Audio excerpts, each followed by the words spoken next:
insane range. It also has incredible like abilities. That bomb is 30,000 pounds. It carries 2.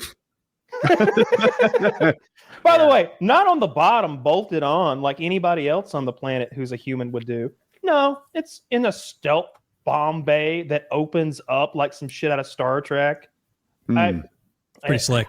I love cool. And Kyle's from the hobby of learning about weapon systems. I feel like it enhances the show and it's interesting. I hope so. I just love those weapons of death and destruction. I wish we had a worthy enemy for them and not some people. No, you don't. No, deserving enemy. I wish there was some fucking aliens. Dude, the day the aliens come is the day we stop worrying about Iran and Israel and fucking Ukraine and Russia, and everybody goes, wait, there's green cocksuckers wanting to come down here and raise a ruckus? We'll worry about this Christianity, Judaism thing later. Islam, you're with us too. Come on, everybody. The Buddhists, they're chipping in. Everybody's coming. Everybody's coming, and it's going to be solidified. It'll be a fucking one. That's how you get world peace, is a common enemy. That's what we need. That's how we get those Sentinelese guys to fucking contribute. This is the plot. They jumped in too. We need inept alien invaders. They've been flying here on a generational ship for 3,000 years, and it's going bad. They didn't bring enough food or whatever. and when they show up, they're all fucking low proteined. They're all weak, and we fuck them up. That's what we need. Hear me out. They're very sensitive to water. They hate it. It burns them like acid. It burns them like acid, and we have a failed baseball player on our side. Yeah, that'd be so fun. All that was caused by... We're thrown out with super soakers. Just Darlak, you did the atmospheric check, correct? Yes. All right, we're good to go, everybody. You asked me to, didn't you? I certainly did.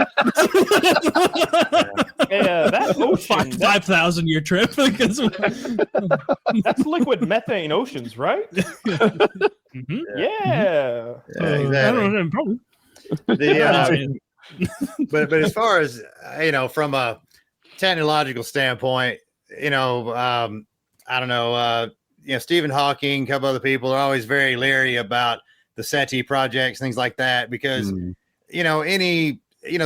vast distances that exist, like any spacefaring civilization that could reach here would presumably have worked out wormholes or some other dimensional travel. Like, it's not a question of just firing up the spaceship and hauling ass. And like that, we would be like bacteria to them. Like, they would be so advanced. Like, the idea that they always, they're here for our water, they're here for some mineral. Like, they would have worked out, matter on a level that they could just synthesize any molecule that they needed, make more water, make more gold, whatever it is. Yeah, they won't need material. They would either want our planet that would suit their needs, because even with the James Webb, we haven't found anything that's quite like us, like a rocky planet within the habitable zone that's the right size with a magnetic field, with the right atmosphere, with the right ingredients, that's not some hellscape. We haven't found one, and all they do is look.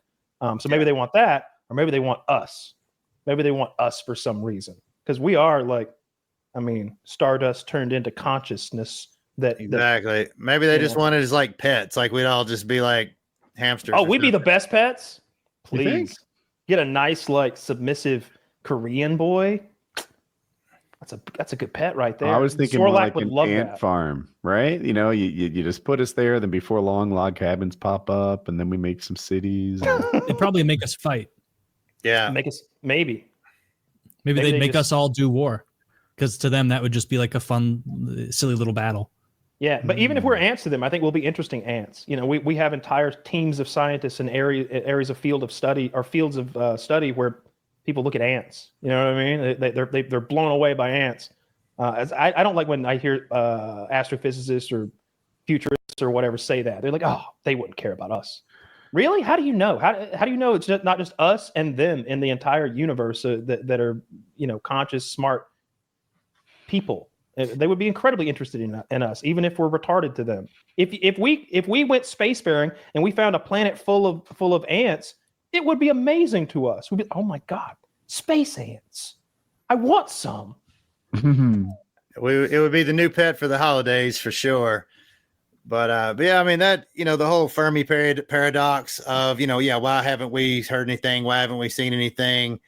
Could be that we're not interested enough, but also, I read something once that like the gravitational levels that hold Earth in a sustainable orbit for carbon-based life forms, whatever, like the variance goes down to like the fourth power of if it was plus or minus just that little bit, we would be either too cold, too hot, like all the different Goldilocks zone type things that happen to make our planet survivable for life as we know it anyway, like are so rare and so specific that it is quite possible that maybe we are the only ones in the Milky Way.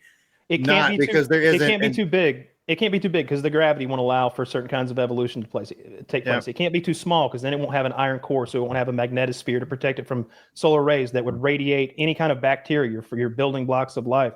It can't be too close. It can't be too far. It's just any number of things. Although I'm real fascinated with those ice moons out in the Jovian system and around Saturn. There's life in there. I would bet anything that there are little wormy things living under that ice. I just know there are. Yeah, I feel the same way. Like they found enough extreme bacteria here that live in like, sulfur vents. Feed off radiation. Or under lakes and things and, frozen under the ice in Antarctica.